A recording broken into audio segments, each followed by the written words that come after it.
Hello? Professor, can you hear us? Yes, I see. I can see if I can have my video on so you can see me. Okay. Oh, wonderful. Hi. Hi. So great to meet you. Yeah, same. Just a minute. Maybe I will transfer myself because there are people here around. I will move just a bit. Okay. If you want to involve them in the interview too, there's no reason why they can't be a part of it as well. I understand that, but I think they will be happy not to. Okay.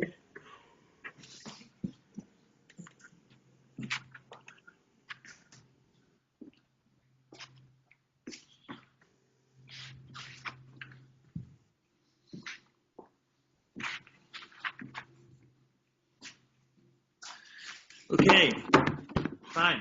Hi. Hi. So tell me, you are from McGill. Yes, so we're from McGill. I'm Julian, this is Jamil, and we are in Introduction to Social Entrepreneurship. This is the first time that McGill is running this class. Yeah. They've never had a class like this before, and so as part of this class, a lot of the readings that we do deal with change makers and people affiliated with Ashoka. And one of the projects we have to do is a change maker interview. So go out into the world, find a change maker, and you are our change maker. Fine. So we're very happy. Just been to Montreal twice, so. Okay. Still. What did you like about Montreal when you came? The habitat, of course. I'm an architect. Okay. It's the style here is very mixed. They tend to just kind of pile everything on together from a novice's perspective. It's a very nice hotel. I thought what it's called, the Bonaventure, or it's up and yeah. Yeah. No, but this is years ago. Okay. But my wife, Camilla, who is part of this, she's been studying, I think at McGill, but she's now in another meeting. Maybe she will join you for a short chat. Okay. So she has a Canadian relation. Perspective. Okay. Great. Perfect. So, did you have any questions before we started the interview? Yeah, I have your paper here in front of me. Did you have any questions for us before we started? No, not at all. I'm just happy to be at service to you. Okay, that's wonderful. Thank you very much. So, by the way, before we begin, I just wanted to let you know how we found you. Jamil will just give you a little history. Okay, so I'm on exchange in McGill for 1 year. And my school is HEC Lausanne in Switzerland. And last year I took a course called Information System with the professor Yves Pigneur, and he wrote a book called Business Model Generation. One of the topics we covered, it was about non-for-profit organization, and that's why I discovered Peepoople, because you were an example for a non-for-profit organization. Was it in that book, or? Yeah. Yeah. Could you, then it would be nice to, because we don't know that, if to give me the title and the information. So. Okay, no problem. So we could add it to our list where we have been published. Okay. I just need some more power as well. Just hang on a second. Okay.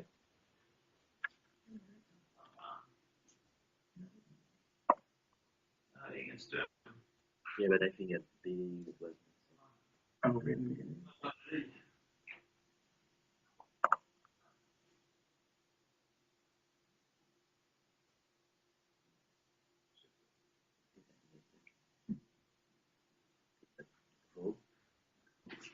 Okay.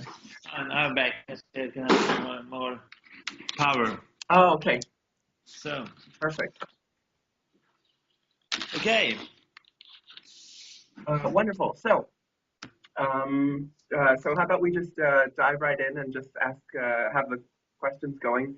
How did you pinpoint the lack of toilets as the problem that you wanted to address when you started Peepoople? Yeah, it's to some extent a very long story, and I will Academy of Fine Arts in Stockholm, where we had, I was running a postmaster education 1 year. It's a postgraduate, and we had as our topic, I was running this for 10 years, our topic was about the development of cities. Okay. So, that's one reason why we went to Montreal. So we had quite nice funding. So we made 4 large research trips focusing on 4 topics for each year. So I can say I've visited almost everywhere, every city which you can imagine. Wow. In the world for 10 years times. My students then had to visit 4 of them for a year.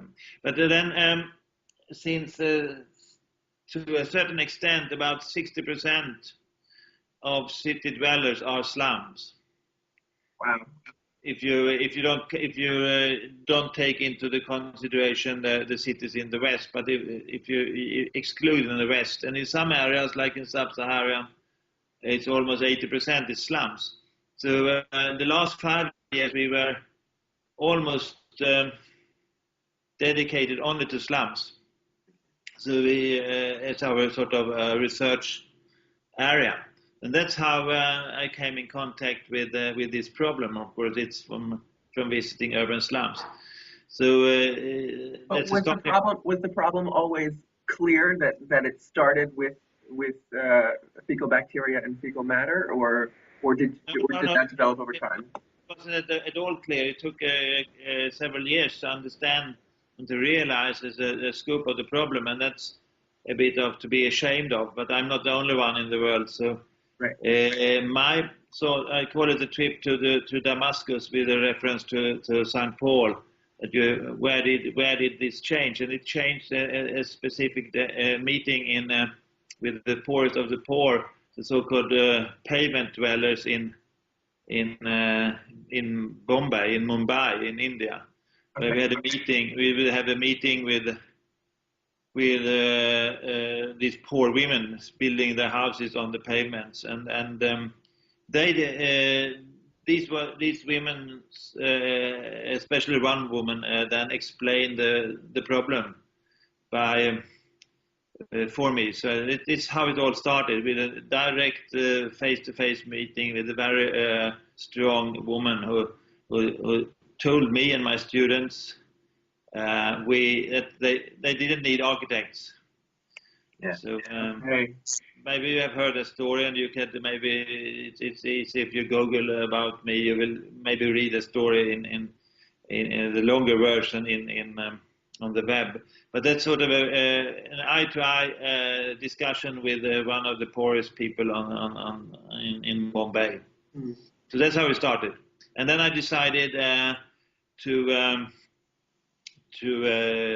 spend some time. Normally I make my living. I have a design consultancy, so we are doing a lot of different things. I just decided to take a fair part of my normal working hours to dedicate to see if I could solve and help solving the problem she addressed. Okay. The connection just fogged up. Could you just repeat the last sentence? Because Yes, when I came home back, I have my own design practice. I have a consultancy. Right. Okay. So I just decided to share part of my time to trying to solve this. So it's almost like Doctors Without Borders. They spend a half a year without very little payment because they can afford it. So that was a decision, and that's how it started. And of course, then much later, not much later, but I realized that 2.6 billion people are lacking toilets.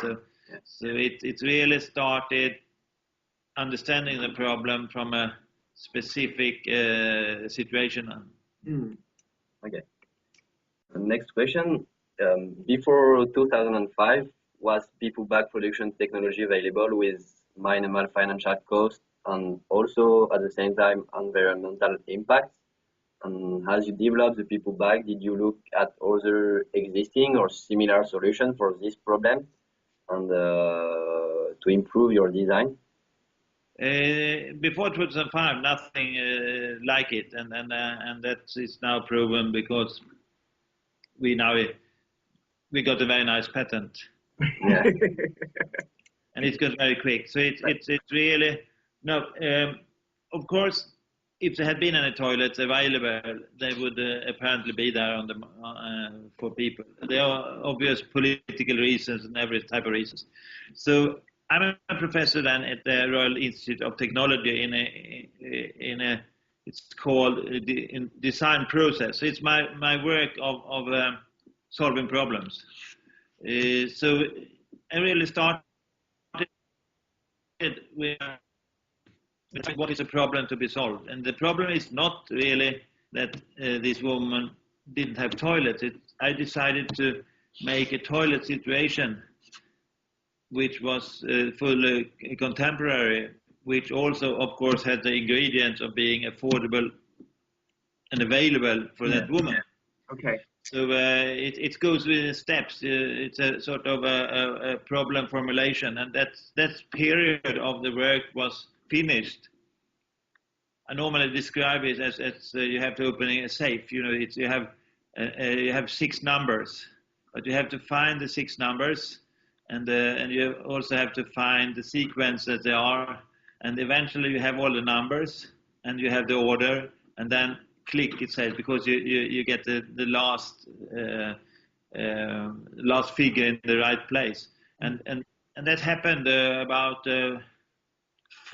4 or 5 months later, on the 19th of September. So that was, and then it's a birthday of Peepoo. It's on the 19th of September 2005, and then it was written down as in sort of a blueprint, almost like it's not like a flow diagram, but it's a blueprint. What should a modern contemporary toilet be, and how should it work? So this is the first starting point. So this is how I and after that we went through all what was on the market. Wow. But then you extended the Peepoo bag from the theoretical idea to the real initiative. Who did you need to build relationships outside of academia, outside of your the class that you were working with, and the professors that you may have collaborated with, to really build a socially, economically, and ecologically sustainable business model? When this was done, of course, then it was also written down so you could then start solving the sub problems. And that meant building the research group proper. And that was because this was done outside academia.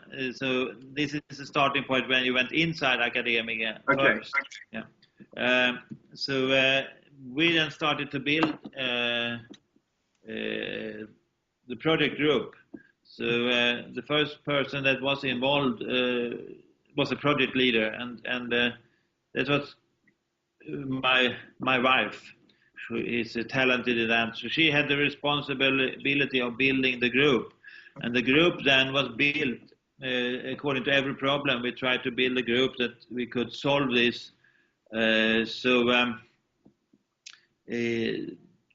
Some of the most important people were the researchers who then developed the sanitation system, which is one of the part, and it's a very sort of important part.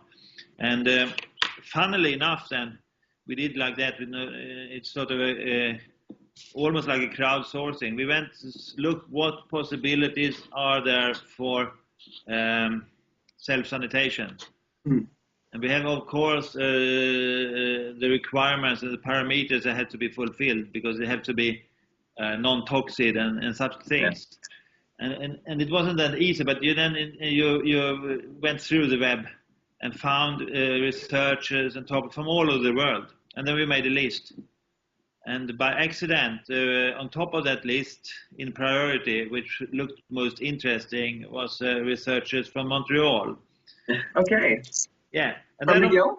yeah, and then of course you make another priority list. Which say, okay, Montreal on the third place, I think, or fourth place was researchers in Uppsala in Sweden. Okay. And then you can make another list, of course, if you take, you weight distance. The closer, the better. The more distant, you come further down. And then you make a new list, which is weighted, not for the best solution maybe, or the most promising solution, but also according to distance from home. Yeah. And then, and then Uppsala, of course, was top of the list. So then we started with Uppsala. So we went to Uppsala and met these people who was doing a very early research and we realized this is the way forward. So we never ventured to Montreal, unfortunately. Okay. So this is a type we did for every topic. The process was built up of 6 points, 6 sort of main points. So we went through all of them and then find people and collaborators to be able to solve this. And when it comes to the bioplastic situation, we had to partner with a very big company like the BASF, which 560 billion euros turnover. Yeah, so they had the research capacity and the R&D capacity, or leaders in the technology. Yeah, we did it in different steps. So you can say in that sense, we also first started with a company called Dumont. And then you had your priority list, and Dumont was head of the top, but then we also had sort of fairness for people, and Dumont had some problems with, maybe with genetic modified crops and so on, and it's very unpopular in Africa. Okay. So we had to wait all this to find this partnership. So it took a year before all this was formed. And of course, in those days, it wasn't focused on building a business, it was focused on solving the problem. Yeah, of course. So the next step then later on, when we had our patent and it started to develop it into saying, okay, let's make a business of this, then you have to be the same group when it comes to economics and making it. Yeah. Step by step. Yeah. Okay, so when you develop the people back to respond to a systemic problem, when did you incorporate to this disaster relief under people's mandate? And had you always envisioned people branching to go into this direction? When we have developed this and then started to say the company Peepoople was then formed in very late in 2006, almost in 2008. And then we made, we got the patent in 2007. And then we realized that now it will be a lot of costs when you apply for patents. So that's why we have this company formed, and the company was fully owned by my consultancies. We had a sort of a fully owned. So then we realized that we had to go out and testing this by ourselves, trying to bring it so far before we would try to go out for equity, because you come to some certain sense when you need a lot of money. Yeah. Right. And then, of course, we made all this testing in the world, and we also made the business plan. And to realize, and we have then started to do the studying on how to produce this toilet. And we realized that we had to make develop our own production unit. So we're building our own production unit. It's developed. It's a special. It's not on a toilet. That's the one in Nairobi. No, in Nairobi we have sort of a very small, almost a sweatshop, because but it's manually. Now we are building a fully automatic production line. So in January we can produce 500,000 a day. 500,000 a day, yeah. So it gets they are produced in 8 per second. So. Wow. And where is this production line? But it's the 500,000 per day production line. Where is that? It's going to be the first one we'll send in Sweden. Yeah. Okay. Yeah. But we realized then to bring down the cost is vital. So we have to develop it. And then to build your business, we understood that this toilet could be used for emergencies. And the emergencies, we can then sell it to big organizations. And in that sense, we could build up sales volume much quicker than scaling up in slums. Okay. It's also 2 steps. So the emergency, in that sense, helps finance our operations. Okay. Yeah, and that's why we ventured into emergency relief, disaster relief. And then during 2010, we made a lot of studies, and it works. So now we have built up a fully sort of a model for disaster relief. But that's a way of bridging, helping to fill volumes quite quickly. Right. Yeah. And because you made these links with these disaster relief organizations, did other disaster relief organizations come to you afterwards, after they saw the work that you were doing with them? Now we are discussing with a lot of. Now something happened. We can still hear you and see you. But someone else in on. Yeah, we'll see what happens. Maybe I close it. Could you call me up again? I hang up and then we start over because there's somebody else on the line here for me. Oh, okay, sure. Just wait a minute. Fine. Now we are, since we are in business now, we are in contact with all the major relief organizations in the world, and we have made the what you call letters of understanding with quite a few of them. So we hope that when we have the production up and running, we will fill it up. Mm-hmm. Okay, great. Okay. So why did you choose Kenya and Bangladesh as pilot sites, and did you travel to this country before you made your decision, and how much social and political analysis went into making these strategic choices? I think you gave part of the answer before, but if you can just... It's very simple. Sweden, we can say like this. First, my experience, even if I've traveled a lot, has mainly been then it was born in India, and we have been to a certain extent very much in the slums of Latin America, and we have been in Asia and around China and this. But the main reason, less in Africa, in sub-Saharan Africa. But the main reason is that normally in the world there are 2 styles of cleaning yourself after you've gone to the toilet. If you are a Christian and a Westerner like me or you normally wipe yourself with toilet paper or with a leaf or whatever. But if you're a Muslim, you're washing yourself with water. Oh wow! Okay. So you're called washers and we wipers. We saw that on the site. We didn't know what that meant. Okay, then now it makes sense. That may make sense. And then in Asia, normally you are quite used to using human manure as a fertilizer. In our countries, your country or in Africa, we have a sort of a reluctance to do that. So they are, in that sense, Africa and Muslim countries, which are also in Africa, but Asian countries, there are 2 types. So we wanted to test this in different cultural settings. There are also a very special situation in Muslim countries that you never normally in history has toilets in your house, which you have in our countries. And so that was one reason why we do the testing in 2 different situations.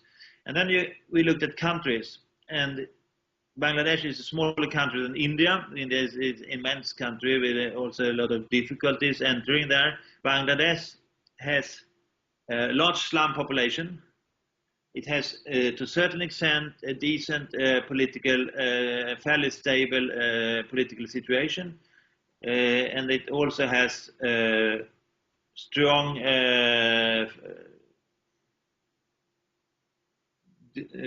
always sort of yearly, annual disasters, floodings, because it's a country on a delta. Right. And it also has neighbors, so it has a large refugee camps. Kenya is a country in Africa which is fairly stable when it comes to political situation. It's fairly decent when it comes to political situations. It's in the East Africa, which of course is more stable than the West Africa, where you have countries like Congo or Nigeria and so on. They speak English. They have a large slum population, and it's also bordering to Sudan and Somalia. There are enormous refugee camps, some of the largest in the world, and it's also a United Nations city, almost like Geneva, and some of the big programs, especially related to this, like United Habitat, is situated in Kenya. And one thing that was sort of also important for us, they speak English. We are English speaking here, not French. We are not, sorry, we don't speak French too well. We're not concerned about Lausanne and Montreal and East Africa. West Africa is French. Right. So that was the reason. And to Kenya, of course, for us, it's just 1 hour time, no jet lags. To Bangladesh, it's more. So the distance for such a small country. So fairly, and it has proved quite correct. We could as a company, both countries is fairly large, so we could as a country just stay and live and flourish in Kenya, for example. Okay. Next question is, so when you went into these countries, how did you build trust with the communities? You were talking about how they have different cultures that relate to toilet behavior, so to speak. So how did you build trust with the communities and prospective Peepoo bag users when you entered these countries? Now you should have talked to Camilla, who is now in charge of our operation when it comes to school programs and global urban slums. So I'm not in charge of that, but they are for us very important. And we sum it up with the name of Peepoople, which of course is it's a play with the word people. Right. But, which means that we all alike. We make love in different ways. We may pee in different ways, maybe, and we eat in different ways. But we have to. Yeah. We are fairly similar. Yeah. That means also that we are also equal. So we have that's summed up when we are all people. So in the company, since we are a company directed towards its customer, we are not an aid organization. We are a limited company. And we will sell this product to our customer. Our customers are the poor people in the world.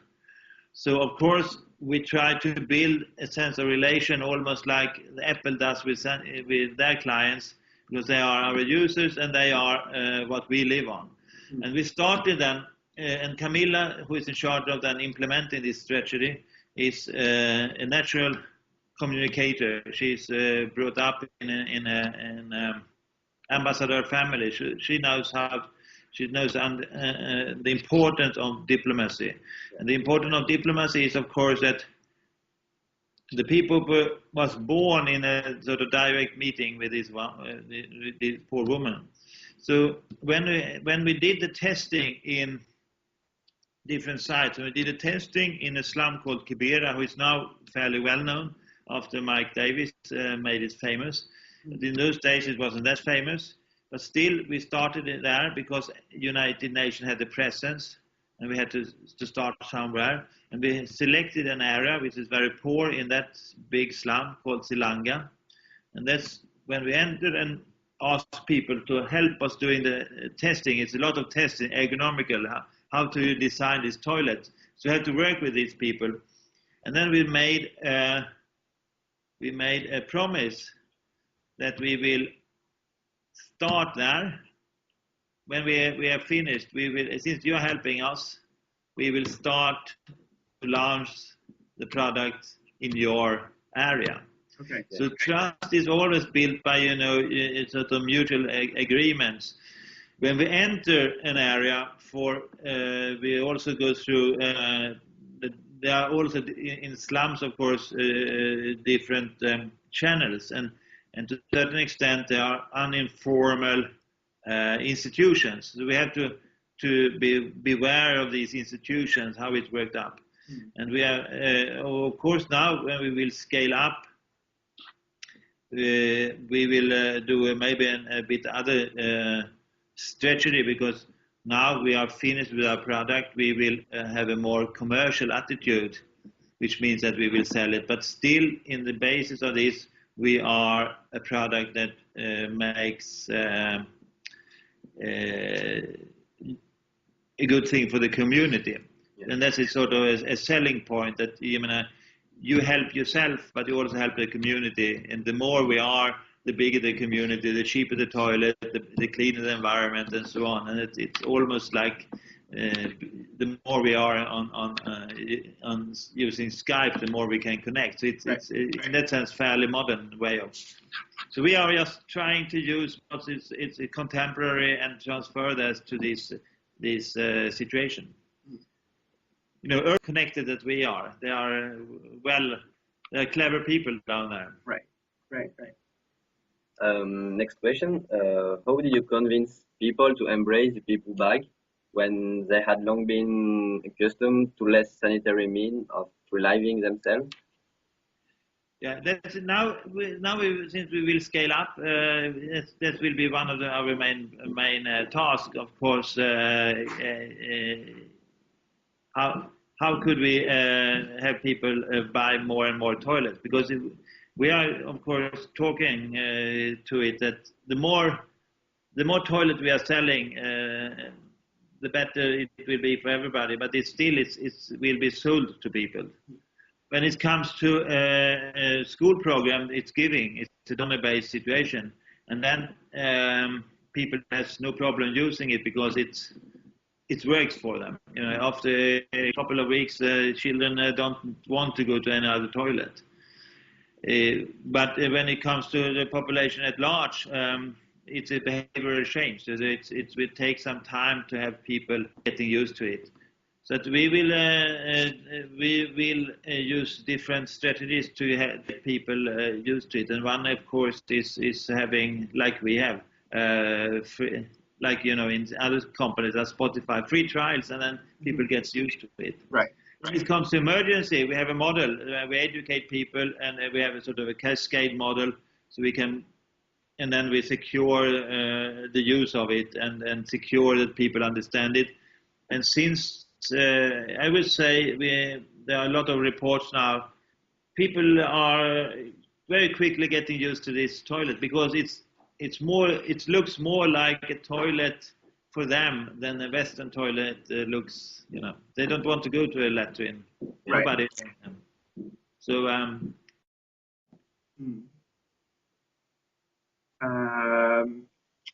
so when you go to these areas, what do you look for when you hire the local Peepoople team members? You should ask Camilla again then what we look for. We are trying then to build a team, and in Nairobi it's about 9 out of 10 is from the slum, but every have specific tasks. So it's not too big difference when from hiring normal people. They have to suit the profile. Mm-hmm. But of course, one major requisite for belonging to Peepoople is that they should have a strong passion. You've seen our core values is that we try to be very professional, but the other one is that we should be passionate, and so we have also very strong ethical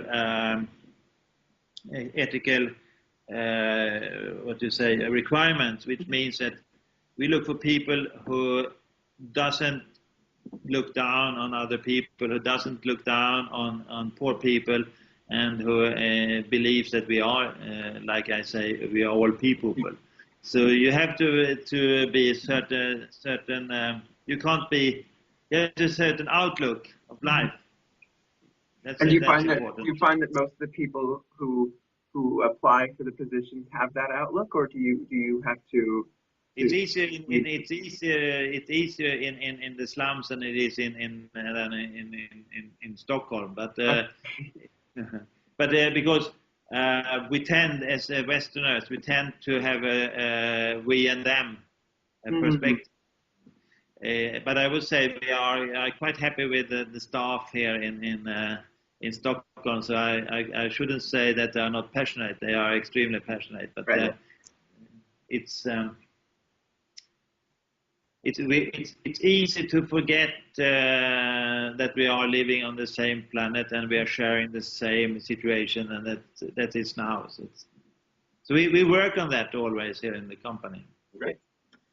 So now about more of your products. We're supporting products such as the Yeezy, Kitty, and Kubo, ideas that you receive from your end customers, or had you always intended to increase Peepoople range of products from your research and development phases? We can say that now we're living with people. We learn a lot that our customers, and we learn a lot what they need and what could support them. We call it a supporting product.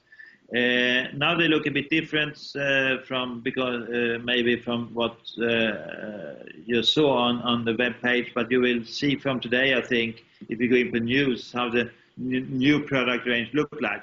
Okay. The first, of course, which is called the Kitty, is a seed. And this was developed because our aid organizations, mainly the Westerners, had difficulties of looking at this as a toilet. Yeah. So then we designed a seat which looks like a toilet, and then it was much easier. So the first Kitty was more like a communication tool. And then, of course, we developed a new Kitty, which is a holder specific for the circumstances. But the first one was more a communication tool. But now the supporting product are then target directly to help selling and using the people. And one specialty is a Jitsi. It's a small tent, and that came as we understood that if you are on a refugee site and you are living in a tent and you have no privacy, so we understood that it would be nice to find a solution for having small privacy, and it could be used for the toilet, the people, but it could also be used for other things. It's a small privacy tent. And it ended up being also very popular in slums. So that's why we brought it into production. So it's now produced and will be sold. And the Kitty, the new Kitty, is developed to be a holder. Normally you can put the people on a small bucket. Right. But then you realize that if people use this bucket and then they do use it for defecating today, and then it's hard to understand, and you have you spill into it, and then you use it for bringing water and whatever. So now it's developed a small seat which is very efficient when it comes to material for sitting, and you can't mix it up with a bucket, so you can't use it for it can't be contaminated. Okay. So this is a type of product we now develop because we understand that it will make life easier. Yeah, but in essence, it's what we call the supporting products because we will make it's a people we are selling. Right. It's interesting that you had to develop this seat to during the process, because I was just thinking that to satisfy the aid organizations that you were working with as a communication tool, I just find it very interesting that you had to add the extra value to sell it to them, and then bring it to the community. It's always like that in all. But for us, it's in the beginning it was more difficult for Western people to understand that this is a toilet than it was from the woman in the Mumbai slum. She understands it because she instantly understands this is a toilet. So it's the first products was, of course, as I said, more of a communication tool. The product you will see now is developed through all the testing and information we got. And eventually, of course, there will be more products coming out from the Peepoople. Since we are Swedish, we sometimes say that we are making now the first, making the first furniture for half of the global population. It's a small, it's like IKEA, you know. So we will learn a lot about these people. Yeah.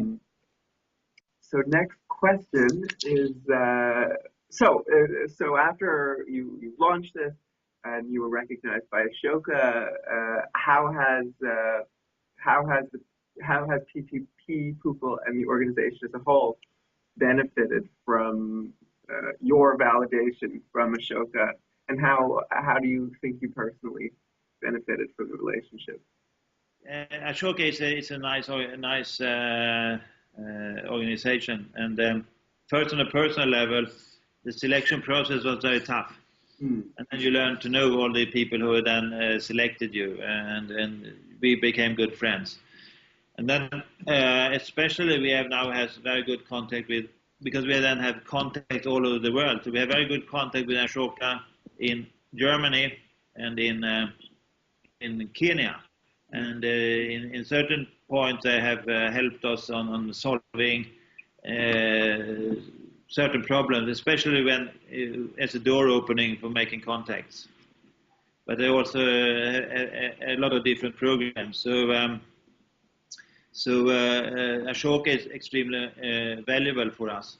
It's also valuable in another sense that Ashoka is sort of a certification, since we are a limited company, right. And it's a certification that we are as nice as we pretend to be.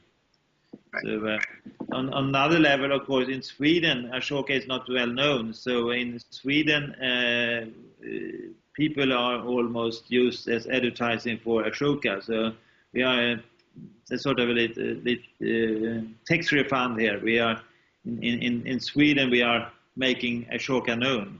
Okay. So when did you decide to incorporate the micro-entrepreneurship component with Peepoople, with collecting point and all these things? It came when the toilet proper was developed. This was one of the main points. It should be sold and it should be affordable. So then, of course, it's developed into a system, and it was done in 2009. It was this system developed. Now all this system is now to a certain extent revised, but it will look like it is. But we will also sell it in kiosks and other retail outlets. So one way of selling it through micro-entrepreneur saleswomen is because they are. It costs less when it comes to marketing to have direct sales. We are not the only company. The Tupperware is one, and of course, normally you today in the Western world you start by not knocking the door, but you call on the cell phone, or you do it through the web. So it's a way of minimizing large marketing costs in the beginning to introduce a product. Now we will in this spring we will do a larger marketing campaign in Kenya, so it will be a bit different, but still it will be sold by micro-entrepreneurs. Right, and it's mutually beneficial for... Of course, they make money on it. It's more, they are more like the micro franchises, you know. Right. Okay. Yeah.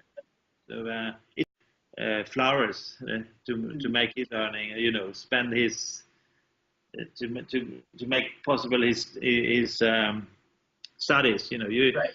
It's a way of making money. So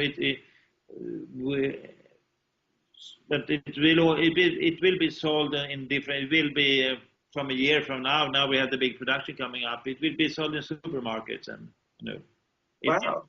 Yeah, okay. shouldn't it? It's poor people, they go to supermarkets as well. We tend to believe that they're poor, so they have to buy just poor things. They have telephones, they have televisions, they are on the internet, and why they buy it in superstores. And some of these superstores doesn't look like our superstores because they are in the slum, but still they are superstores. Exactly. Okay. Yeah. Do you want to take the next question? Okay. So, do you believe that your status as for-profit organization make your efforts more effective, and what benefit has this given you as opposed to alternative corporate structure like cooperative or other non-for-profit? This is a big question. It has never been a discussion. This is a for-profit company, and we have a mission to produce 150 million toilets a day. And to be able to do that, you have to make profit. So otherwise, you can't grow. So it's a for-profit. And then, of course, to be a for-profit company, you can be for-profit in a different certain form. But the limited companies, it's a fairly proven model that it works, especially when you have production.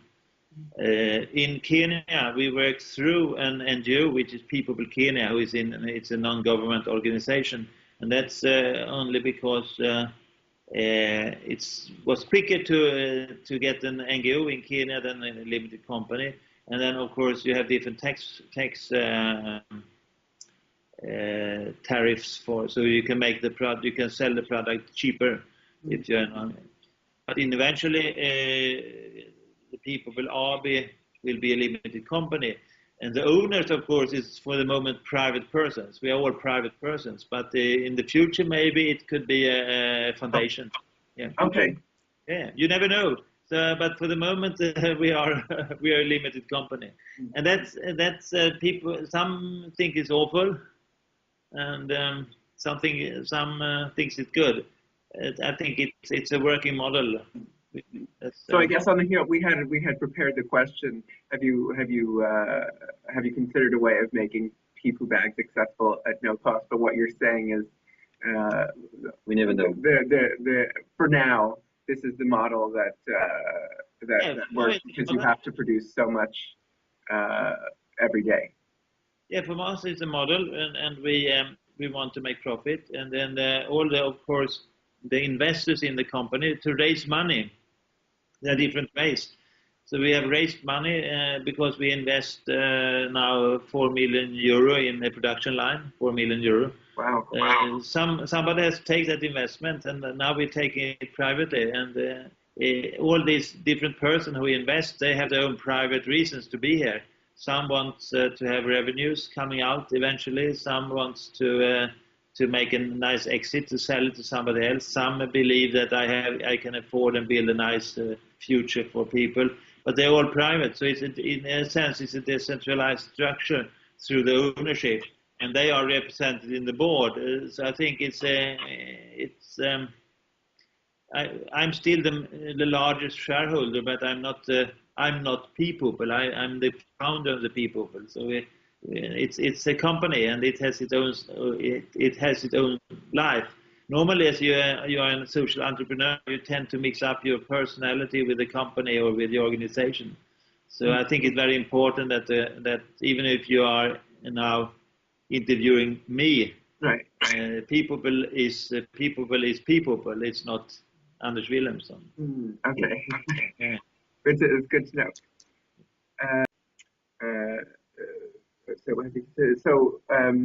So since it is a for-profit organization, how do you evaluate Peepoople's success in communities, especially because the evaluation is so important when you are raising funds?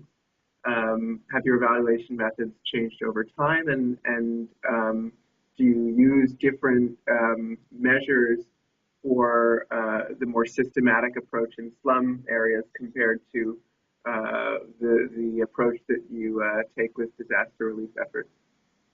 I don't fully understand your question, but so it's if you look at it's question number 14. I'm just kind of 14. Expand a little bit. Because it is a for-profit organization, and because it does have a social mission, you do have certain evaluation procedures. Yeah, and that makes it very easy. We are not in full-scale production, and we will have a very interesting year when we will scale up. Yeah. Yeah. And then it will be easy, because this is a toilet. You can't use it for anything else. We collect it. So we know we can measure success, of course. The more toilets sold or used, the larger is the success. So our impact is directly related to toilet used, which is toilet sold. That's very simple. So if we are then selling and collecting 150 million toilets, we have a big impact. Right. If that's done on a daily basis.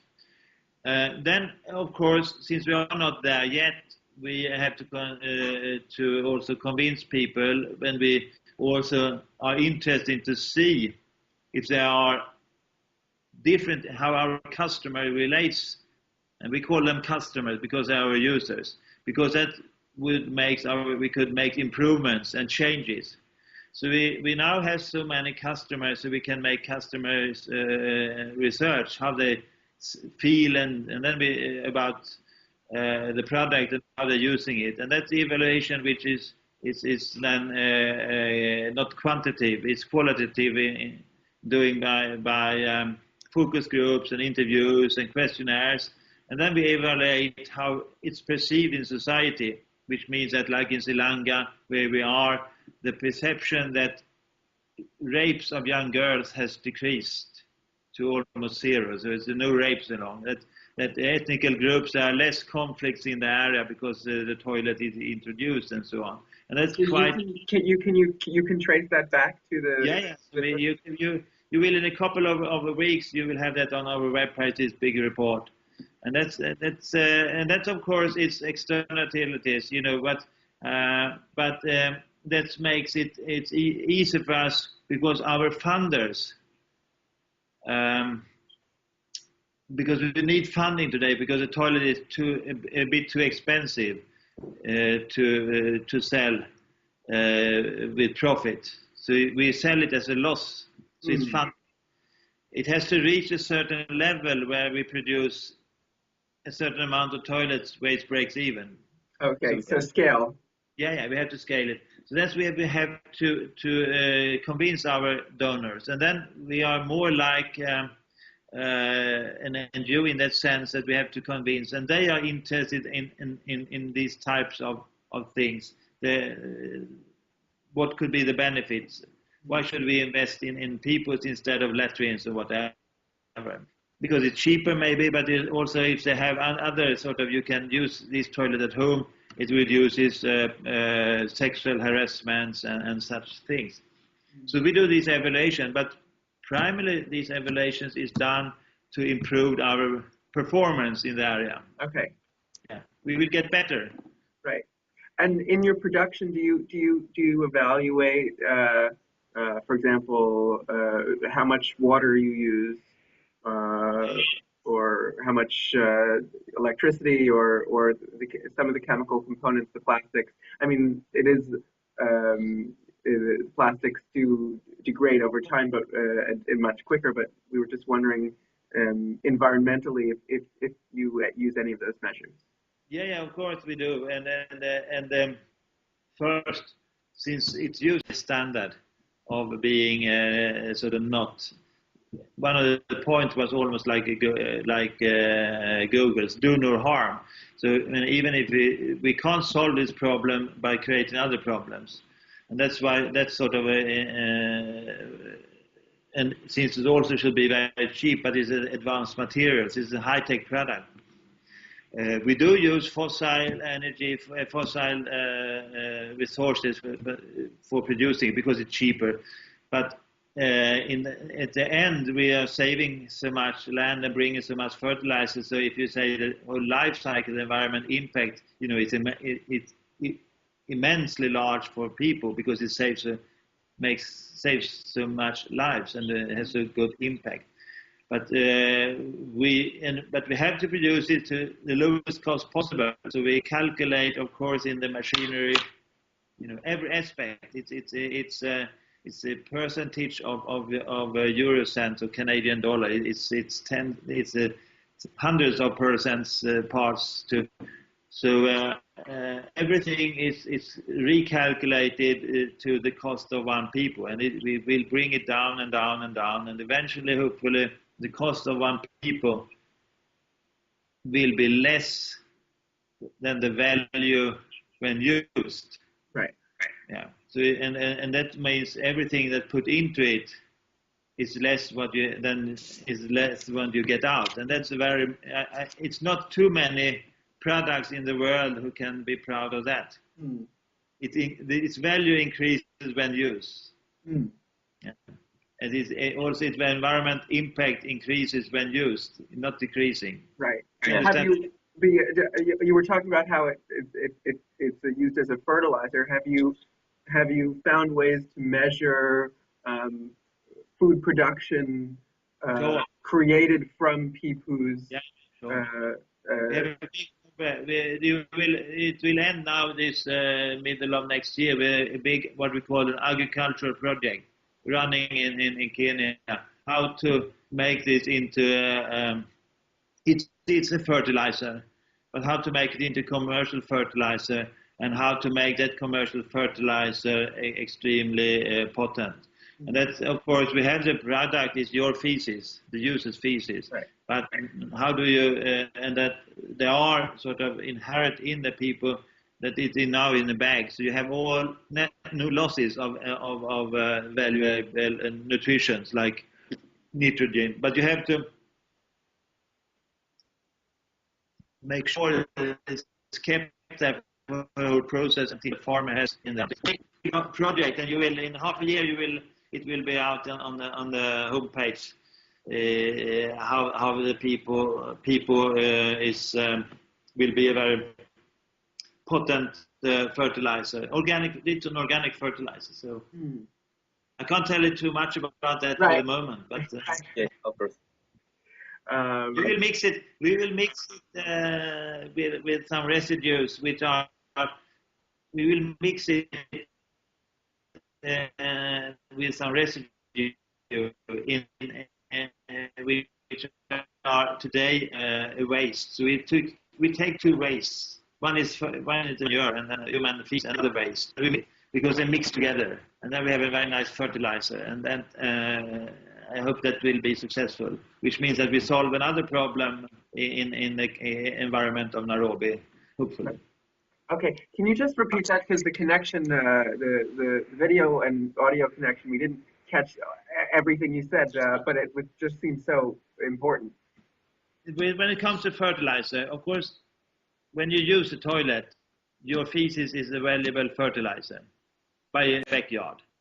Mm-hmm. Maybe you do it in Canada. You grew a lot of things in the. I know you're sort of the urban farming is in Montreal. Right. Yeah. So you can take your own shit if you like to, but you don't take your neighbors because they will infect you. But you are not too much infected by your own infections because you already have it. Right. Okay. Yeah. But so and then that's the best way of using it.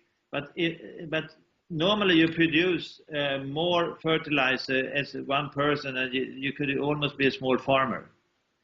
And then you have to send. Somebody wants to buy your fertilizer, and today we're buying this back. When you are using the Peepoo in the slums, you buy the toilet, you're a consumer, and you open it and you sit on it, you're a user. And then when you start, squeezing out your feces, you become a producer. Okay. Yeah. And then we buy it back from you to fixed price. And then we resell it to a farmer. But the farmer, he doesn't want a bag of shit. He wants a product that is easily handled. And then now our idea, how could we then transfer the bag, which is full of valuable nutrients like phosphorus or nitrogen, and nitrogen is very volatile, but it's kept in the bag. So it's, until you open it, it's kept there. So now we're looking into how do you make it into a commercial fertilizer. And one idea is then to say, let's see, could we then mix it with something which tends to be useless, some residue, sawdust or whatever, which are not any value, just an environmental problem. And if you take these two problems and mix them, and you have a nice product. Right. Yeah, and that would be nice, because then you have taken two waste products and make it into value. Yeah. And that's what we are working on now, and that will be quite exhilarating to see if we succeed. And it has to be done on a large scale, because we will produce a lot of shit. Okay. So last question. Now that we're looking forward into the future, and your recent growth and the increase in production capabilities in the next month. How do you see Peepoople expanding into other countries? As I said, we could stay in Kenya because it's such a big country. Right. And we also have to be a bit humble. We have now built a factory. Now we can see we have to scale. Mm-hmm. So we have to take this year and prove that we can scale in Kenya. And next year we know if we have succeeded. It may take 2 years. Right. Maybe 3. When we are there, we will expand. We have now made an investigation to open up a parallel project in Bangladesh. But we are a small country, so we will see if we can manage that. But otherwise, for the next foreseeable future, we will be in Kenya. But when it comes to disaster areas, we are all over the world, as you've seen on the webpage. Right. We have a new site called, you can click on where we are, you can see where we are. It's opened 2 days ago. So, but we have, there are a lot of inquiries from other countries saying, okay, there is not our idea that we should sell this. We should just, there will be a lot of people, different actors, so we will just supply the peoples and the models. So the next step is that somebody calls us and say, I want now to start selling this in Pakistan, I want to start sell it in South Africa or whatever. But we will first make sure that everything works properly in one place, so we don't mess up and destroy markets by too quick introduction. Yeah. So we, to a certain extent, we're quite humble. Okay, perfect. Those are the questions that we've prepared, and you've answered many more. Did you have any other wisdom that you wanted to impart, or did you have any other questions for us that about what we're studying or anything? Now my wisdom is ended. I don't know if I have any more, but if you have more questions and we have to follow up, it's no problem. Just write me, and if you need images, and I will connect you to the girl here who take care of that if you need it. Otherwise, I'm just happy to be engaged with you, and we try to be engaged with young students all over the. That's sort of a high priority, and we try to answer as swift as possible. So I'm happy that you took your time of getting engaged with us. Please send the book, title. I don't forget. I will check it and I will come back to you as soon as possible. Yeah, and then I would ask you a favor. You can see on our webpage, on the bottom page, you can send a small heart to your friends. And you see a heart? Yeah, you can see on the webpage, it's a small green heart. And that's our symbol for caring about each other. And I would ask you to send this heart to your friends with a message. Oh, perfect. Okay, yes, we can do that. That's great. I love Montreal or whatever you could write. But you use that heart. That's a great way of connecting the social If you have it, and please send one to me so I make sure you found it. So, perfect. Okay. Will do. Perfect. Okay, this is so great to meet you again.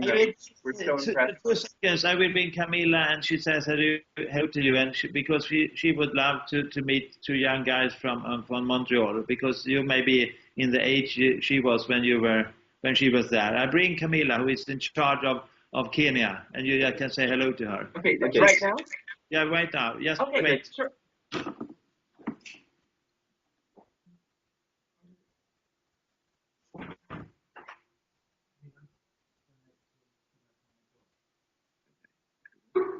To him, he wants us to which and then This is co-founder Camilla. Hi guys. Hi. Hi. we just spent a great hour learning more about the organization and what great work you guys are doing, and it's truly an amazing idea. Okay, thank you. Are you from Montreal? No. No, neither of us are Canadian, actually. Okay. I'm French and I'm studying in Switzerland, in Lausanne. Okay. And I'm from New Jersey. Okay. So, Now I understand. Yeah. I'm sorry? Yeah, I understand that almost now when you say it. That Yeah. you were at McGill. I studied some courses at McGill. I studied architecture. Okay. They have I've heard their architecture program here is very good, and it's very difficult to get into right now. I have a couple of friends who applied and didn't get in, but I heard it's really great. You started off in architecture and moved into. Well, it was actually I had already studied. I finished, so I just took a couple of courses. Okay. Okay, great, great. And you're in charge of the. He was telling us how you work within the communities, really spearheading the promotion and the diplomacy. Yes, in the exactly. I'm working in the slum with the people in the community and with the elders and putting up the system and trying to get it going. She's a real Ashoka fellow, but not. I'm an entrepreneur in the sense that my driving force is really to make a difference. Oh, Okay. great, wonderful. Yeah. That's fantastic. Did you know that you had always wanted to do well and do good at the same time, or was this a long journey for you to find that this is what you had wanted to do? This just fell into my lap. I had no idea. I had never been in a poor country before, almost. So I had no idea. No, it just fell into my lap. Yeah. What do you find the most rewarding experience going into these poor countries? Since like how when you first went, was it a shock for you, or over time has your idea about the way these countries and the slums work changed? What was it? How much of a journey was it? Process for you? The first time it's a shock, and I cried. And most people, I mean, if you see it and you can feel it, then you cry. But then you cannot hang out in slums unless you feel that you're actually doing something. I would find it very hard to see on everyday basis. But when you're starting to notice that people are being helped, and you kind of, sometimes I go to my team and the word of mouth right now is that kids are not being raped in the village, and I just go to the team and I say, feel this, guys, feel it. Perhaps today one kid was not raped. That's big. It's actually very big. It's wonderful. Just one kid is very. So it's that feeling, and also the appreciation. I mean, Anders is not there, but I get it from the field all the time that people are so happy that we are there doing something. And to your just that specific, do you know why Peepoople is creating that change? What do you think is reducing incidences of rape? Since you're in the area and you've seen the way things happen there. The fact that they don't have to go out in the bushes or to toilets in the night. I mean, go out to go to the toilet. I mean, it's avoiding the risk places where you can be raped. And this is happening a lot to the kids because they don't like to go to latrines that are shared, so they just run out in the field, and then some people are standing around. Right. Even going to shared toilets, they can be raped. Wow. Yeah. Wow. It's pretty amazing. Had you thought about these effects of this when you started, or this is just purely a great unintended consequence of the Peepoo bag? Well, I would say that you always hear about the fact that lack of sanitation creates rapes among women, but not that much among children. It's not spoken about that much in the development through the agencies. But so it came as a shock to me that many kids were raped due to lack of toilets. Wow, that's wonderful.